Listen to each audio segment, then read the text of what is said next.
Mientras se va normalizando, como viene siendo habitual, un recuerdo muy especial para todos los que han padecido la pandemia o la están padeciendo, así como a sus familiares, y nuestro apoyo y reconocimiento a todo el personal, tanto de hospitales como de residencias y de atención primaria, por su magnífica labor al frente de la lucha contra la pandemia.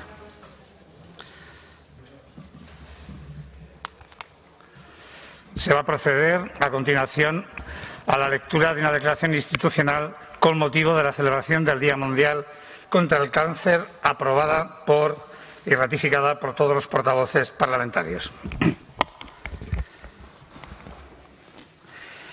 El cáncer se erige como el principal problema sociosanitario a nivel mundial. Es la segunda causa de muerte a nivel mundial y se proyecta un crecimiento de más del 30% de nuevos casos para el 2030. Actualmente, en nuestro país, 1 de cada 2 hombres y 1 de cada 3 mujeres serán diagnosticados de cáncer a lo largo de su vida. Se estima que esta enfermedad afecta a 1,5 millones de personas en España y se diagnostican en nuestro país casi 280.000 nuevos casos cada año. La crisis provocada por la pandemia del COVID-19 no ha hecho sino agravar la situación de fragilidad social y sanitaria de las personas con cáncer y sus familias como colectivo doblemente vulnerable por el cáncer y por la COVID-19. Las personas con cáncer y sus familias están viviendo diversos y severos impactos en esta crisis.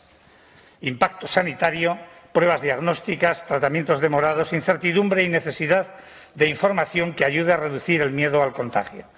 Y, por otro lado, el impacto emocional y social, personal y familiar, soledad no deseada, ansiedad por retrasos en tratamientos y o pruebas diagnósticas, miedo al contagio y a volver a los hospitales, sufrimiento ante las dificultades para acompañar y ser acompañados en el proceso de final de la vida y por el agravamiento de las dificultades económicas y laborales. Las Cortes de Aragón, con motivo del Día Mundial contra el Cáncer, manifiestan su solidaridad con todas las personas afectadas por esta enfermedad y declara el compromiso del Parlamento para contribuir a responder a sus necesidades y paliar el impacto de la pandemia en sus vidas. En este sentido, las Cortes de Aragón abogan por que se lleven a cabo las acciones pertinentes para paliar su situación de especial vulnerabilidad, así como garantizar en condiciones de equidad los derechos de las personas con cáncer y sus familias. Asimismo, las Cortes de Aragón manifiestan su apoyo a la investigación del cáncer como instrumento imprescindible en la lucha contra esta enfermedad y traslada su reconocimiento a todas las asociaciones y entidades que están acompañando a las personas afectadas por el cáncer por su compromiso y labor continuada. Muchas gracias.